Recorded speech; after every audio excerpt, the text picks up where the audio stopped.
function. The use of function in programming is known as functional programming. Function literally means a certain method that performs a particular action. Similarly, in programming, functions are set of code that are put together to perform a particular action. Function भनेको चाहिँ एउटा set of code हो जुन चाहिँ कुनै एउटा particular action perform गर्नको लागि चाहिँ कम्बाइन गरिन्छ अथवा एक ठाउँमा चाहिँ अब कम्बाइन गरिन्छ भने त्यसलाई फंक्शन भनिन्छ हैन अनि or you can also understand function as giving some name to the code. The syntax of function in Python is def function name अनि block of code हैन syntax चाहिँ के भन्दाखेरि def अनि function name. You can name the function as you want after you define def भनेको चाहिँ define भन्न खोजेको हैन अनि after you define a function with the above code you also have to call it. To call a function simply write the name of function with parenthesis. भनेको हामीले चाहिँ अब यहाँ चाहिँ def function name भन्ने एउटा फंक्शन बनायौं हैन त्यसलाई चाहिँ हामीले अब कल गर्नको लागि त्यो फंक्शन बनाइसकेपछि हामी चाहिँ कल गर्नुपर्छ कल गर्नको लागि चाहिँ हामीले त्यो फंक्शन नेम र अनि parenthesis मा चाहिँ राख्ने बित्तिकै चाहिँ फंक्शन कल हुन्छ अनि now that you know the syntax of a function, let's now see how you can do functional programming to create a simple hello world program. अब hello world program बनाउनको लागि चाहिँ हामीले कसरी चाहिँ अब त्यो गर्न सक्छौं भनेर भनेको छ हैन त्यसको लागि चाहिँ यहाँ एक्जाम्पल दिएको छ def hello world भनेर राख्यो hello world भनेर एउटा फंक्शन नेम दियो अनि त्यसमा चाहिँ के गर्यो भने hello world चाहिँ प्रिन्ट गर्यो हैन अनि त्यसपछि अब यो hello world प्रिन्ट गरेपछि अब यो वाला फंक्शनलाई चाहिँ कल गर्नु पर्यो त्यही भएर चाहिँ उसले यहाँ तल hello world भनेर चाहिँ त्यसलाई कल गर्यो यो फंक्शनलाई चाहिँ कल गर्यो हैन अब त्यस्तै गरी अर्को च्यालेन्ज दिएको छ हामीलाई right a function print 10 that will print from 0 to 10 using for loop. Don't call the function because the test case will call it by themselves. Function लाई चाहिँ कल गर्नु पर्दैन भन्नु पर्ने खोज्छ मतलब यो चाहिँ यो वाला नलेखे पनि अब नलेख्दा नि हुन्छ भनेर भन्न खोजे हैन अब हाम्रो टेस्ट च्यालेन्ज चाहिँ के भन्छ नि एउटा फंक्शन चाहिँ लेख्नु पर्यो अब हाम्रो फंक्शन लेख्नु पर्यो हैन अलरेडी यहाँ फंक्शन मेन्सन गरिराकै छ हैन जस्तै यसरी def अनि print 10 भनेर चाहिँ फंक्शनको नाम दियो त्यसभित्र चाहिँ अब हामीले लूप युज गरेर चाहिँ त्यो लूप युज गरेर चाहिँ अब त्यहाँ हामीले लेख्नु पर्यो भनेपछि for I in हाम्रो चाहिँ के प्रिन्ट गराउँ चाहिँ 0 देखि 10 सम्म चाहिँ लूप घुमाऊ भनेको छैन रेन्ज from रेन्ज चाहिँ कति 0 देखि 10 सम्म भनेर भनेको छ भने चाहिँ रेन्ज 10 भयो अनि त्यसपछि अर्को छ के गरे यसमा प्रिन्ट के गर्ने हामी चाहिँ अब I लाई पनि प्रिन्ट गर्नु पर्यो हामीले त्यसलाई नै प्रिन्ट गर भनेको छ 0 देखि 10 भने चाहिँ रेन्ज 11 भयो अब हामी चाहिँ यसलाई यो प्रिन्ट डेफ प्रिन्टलाई चाहिँ कल गर्नु पर्दैन भनेछ किनभने हामीले चाहिँ टेस्ट केसले चाहिँ अटो क्रिएट गर्यो यो यसमा चाहिँ अटो क्रिएट गर्छ तर हामीले चाहिँ अर्को अब बाहिरको सेपरेट एडिटर युज गर्यो भने चाहिँ आईडी युज गर्यो भने चाहिँ हामीले यहाँ तल चाहिँ यसलाई प्रिन्ट 10 भनेर यसरी चाहिँ यो फंक्शनलाई चाहिँ कल गर्नुपर्छ अहिले चाहिँ अब हाम्रो यसमा यसले नै यो एडिटरले आईडीले नै गर्दिने भएकोले चाहिँ यसलाई कल गर्नु परेन त्यसपछि हामीले अब रन गर्छौं हैन रन गरेपछि हाम्रो के आयो अब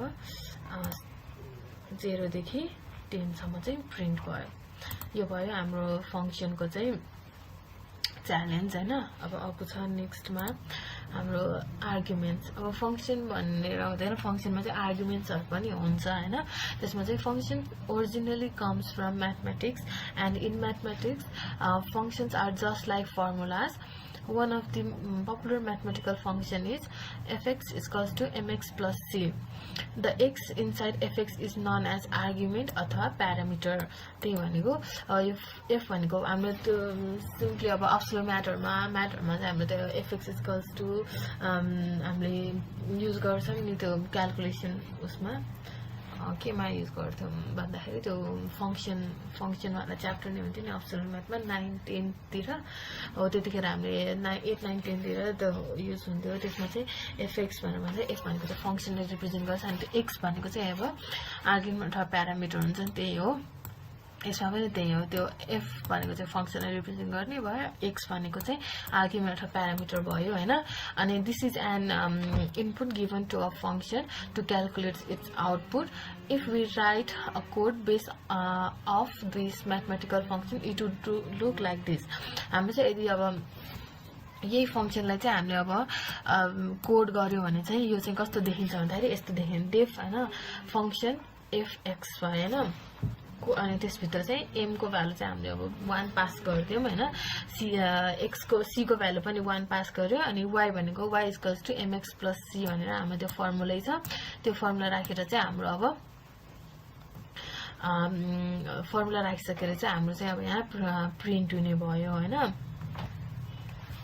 अनि त्यसपछि अर्को छ अब प्रिन्ट वाइ गर्यो अनि त्यसपछि हाम्रो अब हाम्रो फङ्सनल प्यारामिटरमा चाहिँ हामीले यसमा चाहिँ के गरिरहेछ भने 7 भ्यालु चाहिँ पठाइरहेछ भने चाहिँ अब 7 गरेर यहाँ चाहिँ क्यालकुलेट भएर चाहिँ कस्तो हुने भयो भने एम भनेको 1 into 7 भनेको 7 1 into 7 7 plus 1 भनेको 8 भनेपछि 8 प्रिन्ट हुने भयो यसबाट argument parameters are the input values based on which the function is return you can pass more parameters separated with commas एक वा एकभन्दा बढी चाहिँ प्यारामिटर यस्तो यताभित्र चाहिँ होइन एक्समा त नभइकन चाहिँ अरू प्यारामिटर पनि पठाउनु मिल्छ त्यसको लागि चाहिँ हामीले चाहिँ कमाले सेपरेट गरेर चाहिँ यसरी फङ्सन भयो फङ्सनहरूको अब एफ भयो होइन यहाँको यो एफ जस्तै भयो अनि कमा ए कमा बी कमा सी कमा त्यस्तो गरेर चाहिँ अब मल्टिपल प्यारामिटरहरू चाहिँ हामीले पास गर्न सक्छौँ यो फङ्सनमा अनि त्यसपछि अब च्यालेन्ज के दिएको छ भन्दाखेरि चाहिँ you are given a function call भन्ने चाहिँ फङ्सन एउटा दिएको छ that takes X as a parameter and make the function print the square of X अब हाम्रो चाहिँ के भन्दाखेरि एउटा अब डिएफ फङ्सनको नाम चाहिँ के भन्छ क्याल भन्ने छ अरे जसभित्र चाहिँ हामीले एक्स भन्ने प्यारामिटर चाहिँ पास गरेको छौँ अनि पास गरिसकेपछि चाहिँ अब हाम्रो चाहिँ के गर्नु पर्यो भन्दाखेरि यसमा चाहिँ हामीले प्रिन्ट स्क्वायर अफ अब एक्सको चाहिँ स्क्वायर प्रिन्ट गर्नु भने चाहिँ प्रिन्ट एक्स होइन भनेपछि अब हाम्रो यो के भन्छ त्यसभित्र चाहिँ यो प्रिन्ट अब हामीले चाहिँ यस्ता कल नगर भन्न नगर्दा हुन्छ भनेर छ होइन किनभने यसमा चाहिँ अब यहाँबाट अब भ्यालु चाहिँ उसले 5 नै पठाइरहेछ अलरेडी हाम्रो चाहिँ अब यहाँ 5 पठाइरहेको छ यसमा चाहिँ अब सिएलसी गरेर यहाँबाट चाहिँ अब हामीले 10 पठायौँ त्यस्तो गर्दा नि हुन्छ तर अहिले यसमा चाहिँ हाम्रो टेस्ट केसमा चाहिँ यहाँ इनपुट चाहिँ 5 दिइरहेको छ त्यही भएर हामीले चाहिँ यो 5 नै भयो होइन अब हामीले चाहिँ आउटपुट रन गरौँ रन गर्दाखेरि चाहिँ अब 25 एरर आयो यताबाट चाहिँ हाम्रो 25 आयो होइन स्क्वायर भनेको x into x भइहाल्यो अनि स्टेयर अर्को भनेको अर्को x एक्सपोनेन्शियल 2 गर्दाखेरि चाहिँ कस्तो आउँछ भन्दाखेरि यस गर्दाखेरि पनि एरर आयो भने यो फङ्सन यो चाहिँ हाम्रो एउटा सिम्बल यसले डिफाइन गरेको छैन x into x स्क्वायर भनेको x into x हुन्छ त्यही भएर हामीले चाहिँ यहाँ रन गरे आउटपुट 25 आयो एक्सपेक्ट आउटपुट त्यस्तो आयो होइन त्यसै अब सपोज हामीले चाहिँ यहाँ यसरी हामीले यो चाहिँ भ्यालु पठायौँ 10 भने हाम्रो चाहिँ के आयो आउटपुट 100 आयो किनभने 10 को स्क्वायर भनेको 100 हुन्छ होइन त्यसरी गर्दा नि भयो अब यो हाम्रो चाहिँ अब अलरेडी यसले चाहिँ 5 भनेर पठाइरहेछ त्यही भएर हामीले चाहिँ रन गऱ्यौँ 25 आयो हाम्रो चाहिँ अब यो फङ्सनमा चाहिँ अब हामीले यसरी गर्न सक्छौँ होइन आर्गुमेन्ट यसरी पास गर्न सक्छौँ अब छ रिटर्न होइन रिटर्नमा चाहिँ के भन्दाखेरि हाम्रो चाहिँ अब with parameter we understood how to take input values into a function होइन हामीले कसरी भ्यालु चाहिँ फङ्सनमा लिने त्यो चाहिँ थाहा भयो होइन अब return however is use in order to out a value to a function रिटर्नले चाहिँ भ्यालु चाहिँ फङ्सनमा राख्नको लागि चाहिँ युज हुन्छ भने चाहिँ जस्तै एक्जाम्पल चाहिँ के भन्दाखेरि डिएफ fx भनेर भने चाहिँ m equals to 1, c equals to 1, y equals to m into x plus c भनेर भनेको छ अनि return y गर्दा चाहिँ हैन return will just send back the value to the function instead of printing it to console. That is why you might have to print the function you call it, जस्तै print f7 भनेर चाहिँ उले यहाँ त्यो value पठाइदियो f7 भनेर चाहिँ उले भ्यालु पठायो त्यो भ्यालु पठाइसकेपछि चाहिँ यहाँबाट अब भ्यालु रिटर्न हुने भयो अब अर्को हाम्रो च्यालेन्ज के दिएको छ भन्दाखेरि चाहिँ right a function return value भन्ने फंक्शन हाम्रो थियो जसमा चाहिँ हामीले भ्यालु x पठायो हैन अनि टेक x एज प्यारामिटर भनेर पठायो अनि त्यसपछि रिटर्न भ्यालु अफ x भनेर भनेको छ अनि रिटर्न जब हामीले चाहिँ अब यता चाहिँ रिटर्न